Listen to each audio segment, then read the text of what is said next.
What's up, everybody? Welcome back to Blerd It Out. So today, One Piece is back in action. We got the new chapter, 1110 Planetfall. We're also going to be talking about the One Piece card game for a little bit, and we're probably going to hit on some of the seasonals I done caught up to. First, let's get a word from our crispy sponsors. You are now listening to the Blerd It Out podcast, which is available on your favorite podcast websites like Spotify, Apple Podcasts, Google Podcasts, and more. Check the link in the description or search Blerd It Out wherever you podcast, and you will find greatness.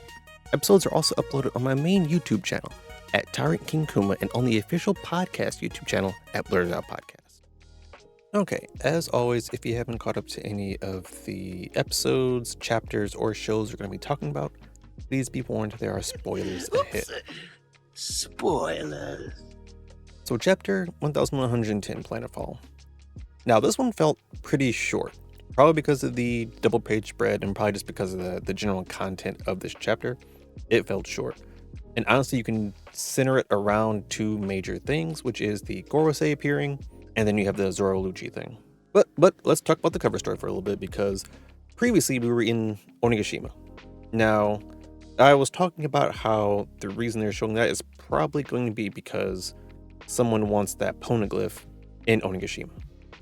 This time we're getting Yamato and Momonosuke, and it looks like Yamato is going to go on basically an adventure, like Odin, and travel around Wano. To me, the only reason they could be doing this is to have Yamato run into someone who wants the poneglyph. That's option one. Two would be run into someone who wants Pluton, because we have to have some kind of conflict here, right? Pluton exists, poneglyph exists, and nothing's been done with it so far. And now we're back in Wano. So I feel like we have to maximize the potential of that somehow. The best way is to have Yamato run into whoever wants it. I would also like to see Yamato run into Kaido or Big Mom if they are still here. I would actually enjoy that because I know they're still alive somewhere. I want to see what's up with them. They still have potential in the story. I want to see it unfold. But into the chapter, the time has come for all the Gorosei to appear. They all pull up and they're all in their, I want to say, full fruit forms. Now, I guess we still haven't gotten confirmation if these are actual fruits or if these are more like just eldritch abominations. For now, I think it's safe to call them fruits, solely because they all have the awakened flames around them. That's the only thing that's making me think that these have either fruit abilities or connected to fruit abilities. So Saturn we've already seen, but we get confirmation that he's a Gyuki, or an Oshioni, which is, I believe, a bull or a bull ogre type creature. And one of the things about the Oshioni is that it can kill with a glance, because they're all based off yokai of certain legend. So the legend of the Gyuki is that it can kill based off a glance. And we know that Saturn's been using an ability by just looking at people that either does damage, freezes them in place. He has some kind of eye ability. So it's cool to see that that's actually part of the yokai lore. Mars is the Itsumade, which appears to be a bird-snake hybrid. Mercury is the Hokai, or a boar. Now, Gandhi is a special one. He is a skeletal horse, which is the Bakotsu. But the thing I like about his is, like, design-wise, it doesn't really match the other ones. The other ones kind of look like just mythical exotic animals. And then Gandhi's, it really just looks like a skeletal horse. But it looks kind of epic, I'm not gonna lie. Like, in the full spread, it looks really dope. And I think I like his and I like Mars the most of all the forms. And then Jupiter is a sandworm, which I find very uninteresting. It's basically an Alaskan bullworm. So we get the double page spread of just all the Gorosei, and they are enormous. Now, off first glance, it looks like Saturn is the smallest of them all. But something to point out is that Saturn still has his human head, as opposed to the rest of the Gorosei, which appear to be fully transformed. So it's possible that Saturn isn't fully transformed here. This could be his hybrid form. Because we even see Gandhi as he's attacking the Pacifista. He can switch to a hybrid form, where he has like the skeletal horse body, but like his upper body, his torso, is just Gandhi. So I wonder if that's what Saturn's doing right now. Speaking of Gandhi, he sets off immediately. So like as soon as he shows up, he starts taking out Pacifista. Left, right, and he has what looks to be either a black blade or blade coated in hockey. Now, we don't see any specific sparks or anything coming from the blade. And to be honest, the way he's attacking, it's a lot like Brook, where Brook uses Soul Solid and he freezes what he attacks, what he cuts. So I'm wondering if it's not necessarily a deep cutting attack, or more of just a freezing attack. Because all he's doing is freezing the circuitry that's shutting the Pacifista down. He's not actually damaging them, and it's even mentioned that they're only temporarily down. They're going to be back. So I'm wondering if this ability is very similar to Brook's in the fact that it channels some kind of underworldly power. And if that's so, it would be weird for him to put hockey on his blade just to do that. I feel like he could do that without hockey. I mean, Brook could do it without hockey. So I'm wondering if that's just a black blade. We'll have to get more info on that. Yeah, Gandhi pretty much blitzes, I think, about half the Pacifistas, which basically opens up the Marine battleships to try and lay waste to the island again, because they were getting shut down hard before.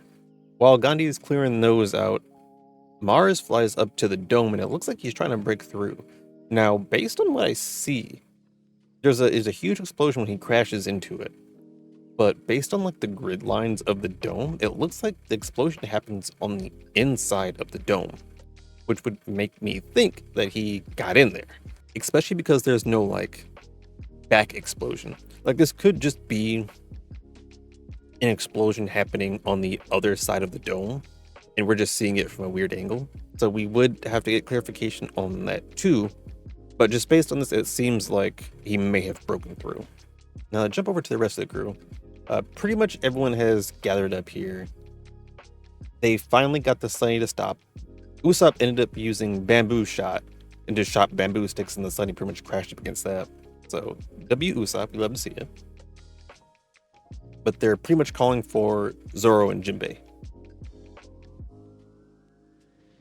Now we've been going on and on and on about Zoro versus Luffy for the past, I don't know, 20 chapters? However long they've been clashing and just not fighting. But at this point here, Zoro just locks in.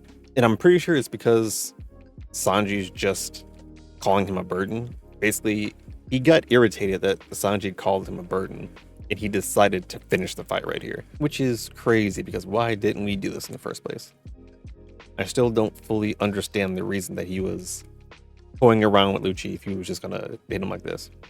And it looks like Lucci's whited out. I'm not gonna say he's defeated yet, because we don't even get the panel of him falling to the ground. We just get his eyes whited out. So I mean, there's a good chance he's either not fully defeated or he'll be back within a few chapters. Yeah, I'm not gonna be surprised to see him again. But it's good that we got him out of the way, because now we can move on. By the time he wakes up, we should be out of here, so we ain't gotta worry about it. And then back to the final page of the chapter, back to the Gorosei and everything. So Jupiter tries to eat Luffy. And based on how that worked for Kaido, I would assume that this wouldn't be any better. Like, this might actually have been a detriment to the fight had Dorian and Brogy not stepped in. Like, I feel like Jupiter would have been feeling something about that. But Dorian and Brogy step in, they chop up Jupiter, which I assume he's going to be fine from. Can't see that hurting him at all. Honestly, I could see him growing separate pieces from the different chunks that they cut, because they cut him twice. Dory got one, Brogy got one. So there's 3 pieces of Jupiter right now, and I wouldn't be surprised if all 3 of those pieces like form something different.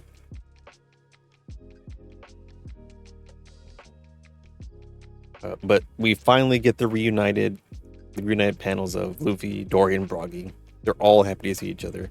And this is going to end badly. Because I'm pretty sure what's going to happen here is Dory and Broggy are going to have to stay back to hold the rest of the Gorosei while everyone leaves. And if they do that, they're not making it out of here. If they stay back, I'm pretty sure they die on this island. Which I think they would be okay with, being giants and, wanting that lasting battle to be their end battle. It's about how they die. That's what they mentioned when we talk about how Big Mom killed the Elder Giants. It's not about, how you live, it's about how you die. And this would be a valiant death going against the supreme world powers. But that's the chapter. Wasn't really a whole lot of side pieces or introspection. It was pretty straightforward for a chapter. But really good to finally see those forms. Really good to see Zoro versus Lucci. And we're wrapping things up here. The only thing we still have hanging over our heads is the message.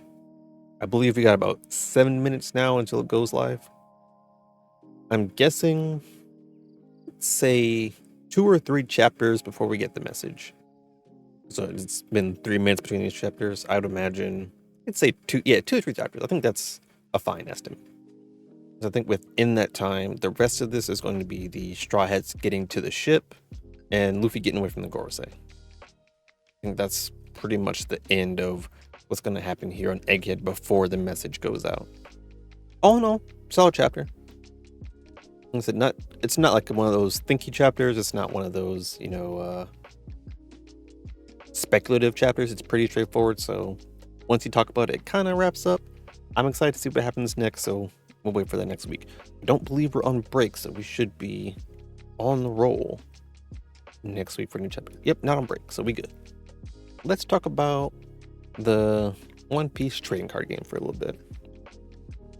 So as of today, the new set, Pack 6, has dropped, Wings of the Captain.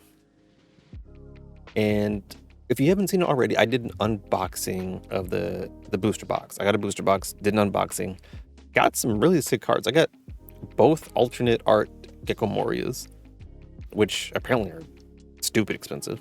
Like, just off those 2 cards alone, I think I make back the money I spent on that box. And then some. But I got some really nice cards in that set. If you haven't checked it out, go check out that video on both the main channel and the podcast channel. And I got that set a few days back. I got it on the 10th, 11th, a few days back. Today I went out and it was cleaned out. All the booster packs were gone. It's like I managed to get my hand on, I think, about 4 booster boxes. I went to a few different places, got about 4 booster boxes, and I'm going to open those and I'm going to do a shorter opening, and we're going to make a video of that as well, so keep an eye out for that. I plan to start deck building here in the upcoming probably a couple days, now that I've gathered a few sets of cards here. There are still some cards I'm looking out for. I really want some Prone and Ulti cards, but, RNG. I also managed to pick up the Yamato starter deck and the Zoro Sanji starter deck. I got both those starter decks, so I could have the cards in those sets too. So I think I have a pretty good amount of cards to make some solid decks right now. But I'll keep y'all updated on that. Last but not least, let's talk about the seasonals I caught up with. So I've been doing it kind of unconventionally for myself, I should say. In that I have more than 2 or 3 shows I'm keeping track of. I think usually I cap it at like 2. But right now I'm watching Undead Unluck, Ragnar Crimson, Raren, The Dangers in My Heart Season 2, A Sign of Affection, and Ninja Kamui. I have all those on the docket right now. Now, Ninja Kamui started off crispy. Like, they got some crazy animation, the fights, all that stuff is good. But there's only like 6 episodes out right now, so I think I watched the first 2, and then I'm gonna hold off on that. I want to bank a few more episodes of that just to have a longer watch period. I just started Sign of Affection, and I'm loving it. So sweet, so adorable. It does not match up to Dangers in My Heart, I have to say that. So far. I'm only like 2-3 episodes in, so it doesn't match up to Dangers in My Heart so far. It has potential to catch up, but Dangers in My Heart Season 2 is probably... It's tied with Freyrin for my favorite of the season. And I mean, I might put it at first because it does things to my heart. It makes me feel so good and sad at the same time. There's sad scenes, there's happy scenes. It's making me feel all kinds of things, which is what I really like about it. And it's one of the things I'm missing from A Sign of Affection so far is that I haven't been quite sad yet. There's still time. But that's what I'm waiting on. Freyrin, though, it's just a solid story. Like, beginning to end, I've been enjoying the story, the characters, the animation, just all of it just coming full circle. I think we got like 2 episodes left before Freyrin is done. I'm going to be so bummed. But I'm very excited to see how they wrap it up. Undead Unluck, I think we have a couple episodes of that left too. Been enjoying that. That's like my humor show. Because it's got great action. The story is actually pretty solid, but it's also funny. Like, I just enjoy watching it. Also for like the character interactions, all things like that. Andy and Fuko are just a funny combination in general. I also completely watched Heavenly Delusion. I super binged that one because I saw it had some pretty good reviews. I was curious about it, so I just went through it. And pretty solid. That one was a lot darker than I thought it was going to be going in. Like, I expected more of a, Tokyo Magnitude 8 type feel to it. That's what it looked like from like the promotional art. I didn't look at any of like the trailers, or I didn't really read up on it, kind of just went into it. So I thought it was going to be more like that. It's not. Something entirely different. A lot darker than I expected.